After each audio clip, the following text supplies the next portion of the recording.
So this brings us to the ultimate stake of this entire operation. If we look at the bigger picture, Mangaung is not an isolated event. It's not this entire 30-day sprint. It's actually the blueprint for the Kutama Correctional Center, whose contract expires next year. The entire private security industry, the labor unions and government are all watching Bloemfontein right now to see if DCS actually has the capability to pull this off. This is a definitive stress test. If this month's handover fails, if PopCrew strikes and the prison becomes ungovernable, if the supply chain collapses, and the guards don't have uniforms, or the inmates don't have bed sheets or clothing, if the 20 megabit per second IT infrastructure buckles and data is compromised, or if the tactical teams lose control of the gang dynamics, it spells absolute disaster for the 2027 takeover. DCS has to prove their operational capability. We are witnessing an incredible 30-day sprint. A government department is juggling a hostile legal appeal, action against a labor court ruling, trying to process 44,000 job applications on a crashed email server, desperately tracking down missing cinnamon sheets and relying on tactical teams to map out prison gangs, all while counting down the hours to June the 30th. The complexity of unwinding a 25-year privatized system that spans the human, logistical, and digital domains is fraught with risks at every single level. And I'm sorry to say, but I am really not convinced that you are ready or able to pull this off. Thank you, Madam Chair. Thank you so much. I think before Klute you come in, I even forgot my sequence of hands. You will assist me, but I know Shangas walk in. Yeah. So you will assist me if I forgot. Thanks, Honorable Chairperson. Firstly, allow me to welcome the presentation that was presented by the Department of Correctional Service. Allow me to go straight to my questions, Honorable Chair. There is an almost 3 weeks gaps between the judgment on 30 April 2026 and your instruction to the State Attorney on 19 May 2026. To note an appeal, time is of the essence in a transition of the nature. The Department of Correctional Service must account to this committee for that delay and indicate what impact it has had on recruitment decisions, engagements with organized labor and overall takeover preparations. Then, Honorable Chair, I also wanted to know on human resources, the Department of Correctional Service advertised 668 posts, and as it 25th May, they had already captured over 21,000 applications with a further 23,000 still to be downloaded. I want a frank assessment. Where exactly is this process now in terms of the shortlisting, interviewing, and the recommendations? And on what basis do you believe it is realistic to finalize quality appointments by 30 June without cutting corners? You are proceeding with the large-scale recruitment at the same time, as the court has effectively said that existing G4S personnel and subcontractors should transfer to the department. Explain in practical terms how the Department of Correctional Service intends to reconcile these processes in a way that is fair to workers, remains within the compensation, within the compensation of employees, allocations, and does it destabilize the operations at the point of the takeover? My last question, Honorable Chair, is we were previously informed that 5,200 Department of Correctional officials would be sent to the Mangaung ahead of time to familiarize themselves with the operations and to support a smooth transition. As the African National Congress, we are asking for a report on how many officials were in fact deployed, in which categories, what work they did on the ground, and which specific risks or weaknesses they identify that still require attention. Thank you, Honorable Chair. Thank you so much, Honorable Klute. Honorable Hendricks? Moila? Oh.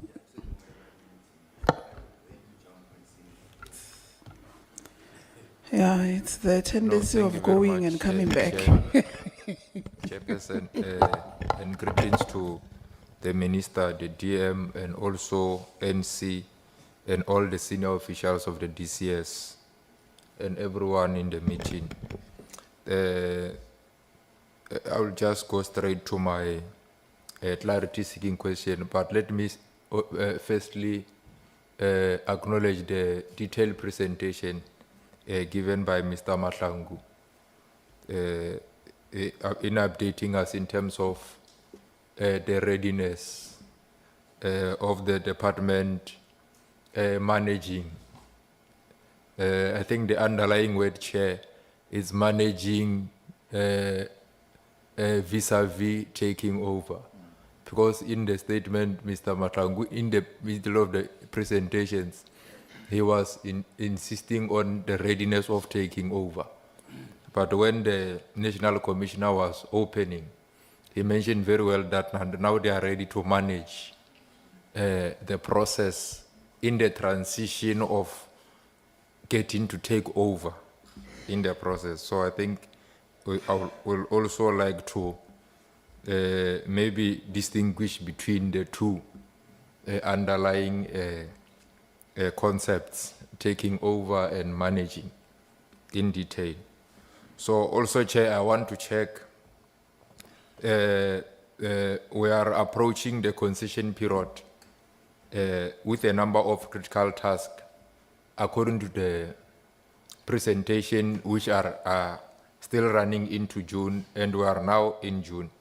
I've seen in the presentation most of the tasks, they will be starting on 12 June, and so the contract ends on 30 June 2026.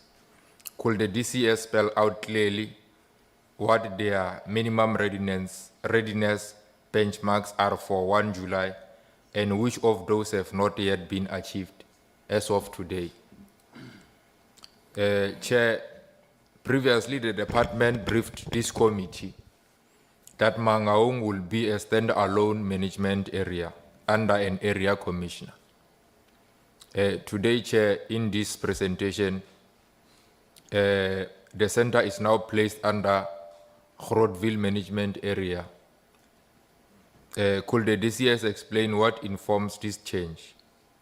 Who approved it and what it means for clear lines of command and accountability at the maximum security facility? The Labour Court Chair, which I think Honorable Engel stipulated clearly in terms of where it stands and also with the department's position on the matter, which is to appeal the decision which is ongoing. There has got far-reaching implications for the staffing model, Chair, labor relations and budget. The DCS has decided to appeal, as we have alluded here, but the handover days does not move, Chair, or change. They stay the same. Could the DCS present two concrete plans, one of your appeal, if it succeeds, Honorable Minister, and one if it fails, including the projected number of GVF staff and some subcontractors to be absorbed, and the cost implications in each scenario, in case it goes the same way, the other way, or our way.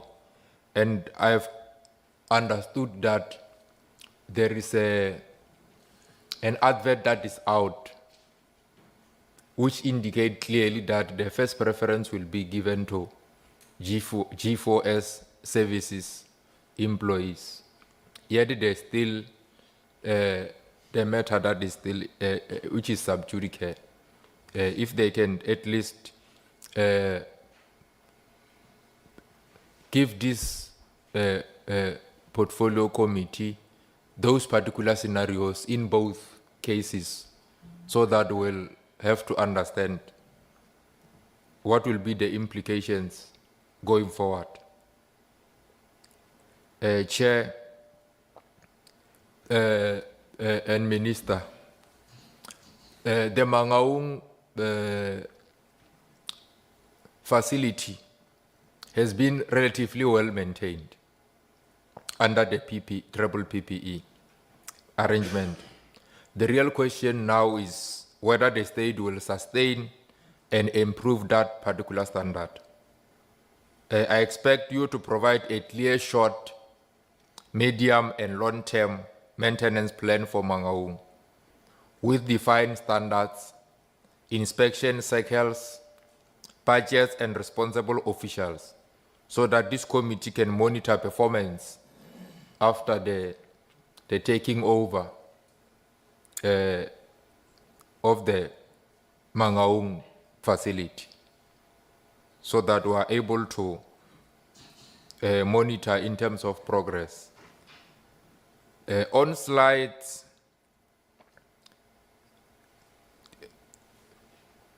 slides, they have shown substantial outstanding quantities of uniforms and linen for offenders, with delivery dates very close to the handover. Inmate dignity and hygiene are constitutional obligations, not optional extras. Can the department indicate when these orders were placed? What is the current delivery status? What contingency plans are in place if suppliers fail to deliver in full and on time? And how you will ensure that there is no regression in living conditions on 1 July? And also I want to check, lastly, Chair, we are currently on the last transitional phase of handing over, actually in its conclusive sense. So I want to check, in terms of the contingency plan, is there any engagements that the department is having with the Treasury in terms of if things are not going well in terms of finance? Are they starting a particular process of engagement so that if there are things that are not going well, the Treasury is able to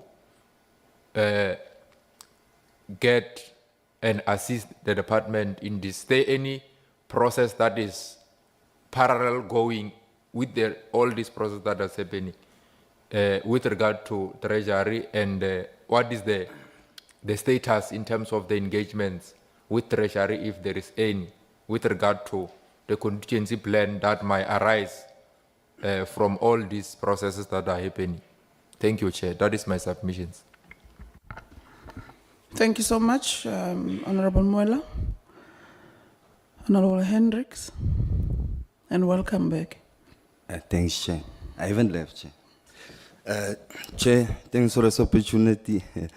Honorable Minister and your office, our Honorable beautiful DM and our office, National Chair of DCS, CFO, and the department at large. DM, it's a compliment. You're supposed to blush, not laugh. No, she was blushing. The minister Oh. was blushing on her behalf. Minister. Okay. You see white and black, most. You can see blushing fast. But let's leave the politics. And to the gentleman, we welcome the we welcome the presentation, the detailed one. Before I go into Mangwaung, I also want to congratulate the NC on the MOU you signed yesterday with HCLS. Thank you from a portfolio member, because I know what it entitles for the guys inside. And you going that way, it shows the minister, your TM and your office really cares. So thanks for that. MOU. My first question, and I will go straight to my questions. It's maybe the gentleman did go into it, but hey, you are so detailed that some of the things lost us, NC. And I'm happy, NC, that you are now managing, because these departments are unlike the other departments. It's sensitive, it's critical departments. So I'm not faltering the guy for saying and showing eagerness in wanting to take over. But this comes with a lot of work and responsibilities that are not so easy. And sometimes the guys, when presenting, makes it sound so movie-like easy. It is not, guys, it is very difficult. So we with you and we want you to succeed. We are not asking NC because we want to be funny. My first question is, what is the current status and timeline? And I know Honorable Honorable Engelbrecht, sorry. Honorable Engelbrecht asked and Honorable Mawela asked about the court issue. What is the timeline of the appeal against the Labour Court order compelling? Because some of us do understand how the courts work, so this is very critical within this space that you are finding yourselves in. So if you can just maybe give us a clear indication on that process.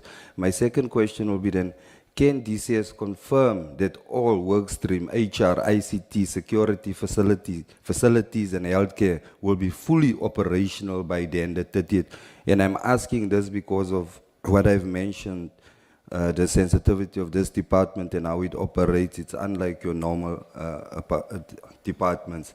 My second question will be, given all offenders are currently classified as maximum securities NC, how will DCS manage risks during reclassification and transfers?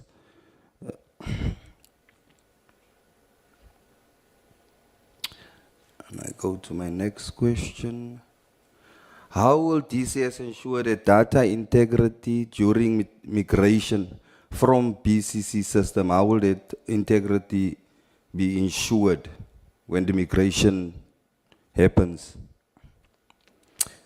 Next question, how will DCS maintain rehabilitation programs and offender well-being during the transition? Because the main function of DCS is mainly rehabilitation, and with such processes, Chair, rehabilitation becomes there at the back end because of the handing over and all these processes that will be happening. So my question is, how will we still be maintaining that rehabilitation programs and these programs for guys are continuing within what is happening now currently in Mangwaung?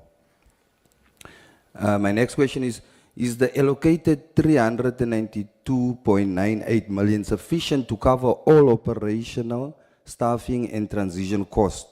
And I go to my second last question. And I think Honorable Mawela has asked the speaker before me, will all uniform equipment and supplies be fully delivered before or on the 30th of June 2026?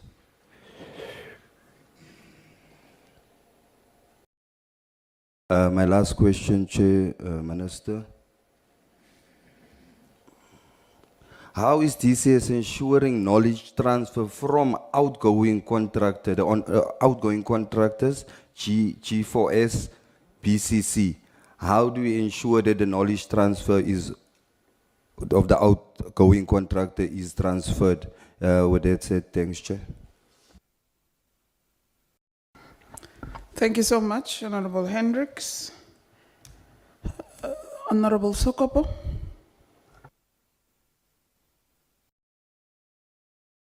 is Ngaba because I was the last one. As per you. Yeah, but I was before, it was Ngaba, but I can go. I don't have an issue, Chair.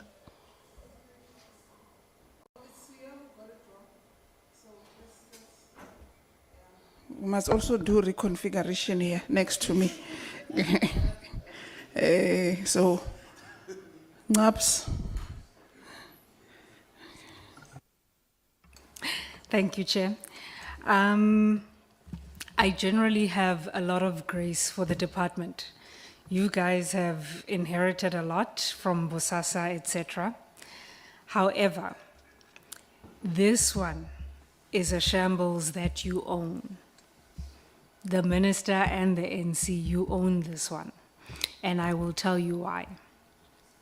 Remember that even though this termination came about after Thabo Bester, the 25 years was expiring at that point anyway. It's not like it's an unforeseen event. So clarity on the timeline. NC comes in permanently 2022. 2023 March, Bester escapes. May 23, there's the contract cancellation. June 24, Minister DM come in after the election. So to be clear, no one is surprised. Everyone's been here for at least 2 years prior to where we are. What I don't understand then is why this is such a shambles and why it's so last minute.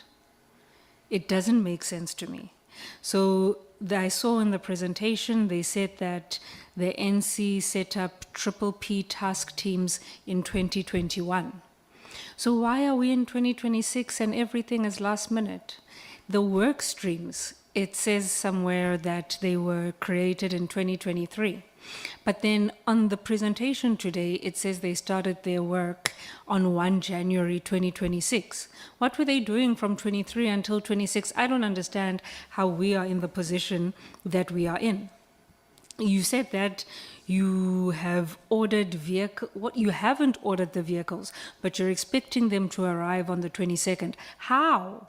You haven't placed the orders, but you're expecting them to arrive. How does that work?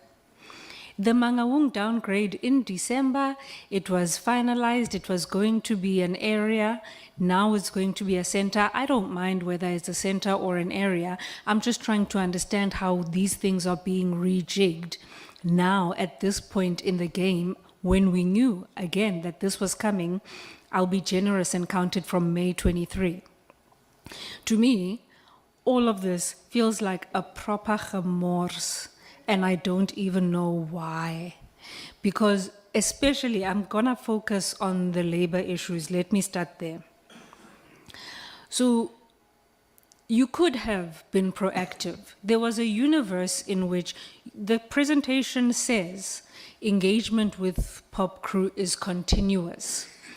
If it really is continuous all the time, how did you not know they were going to fight you on this? How did you not know G4S was going to fight you on this? The NC said the process with G4S has been contentious and hostile. So you would have known that this was coming. How are we here? You could have gone ahead and asked for a declaratory order on the staffing issue. Even if it went against you to say that you have to take those staff, at least you would have known sooner. You would have been able to plan around that.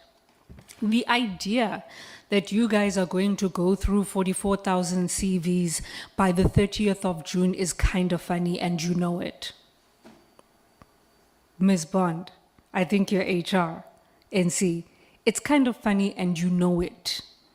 Given how long your recruitment processes take, it is nuts that you guys are coming to the portfolio committee to tell us that you're going to be ready on the 30th of June.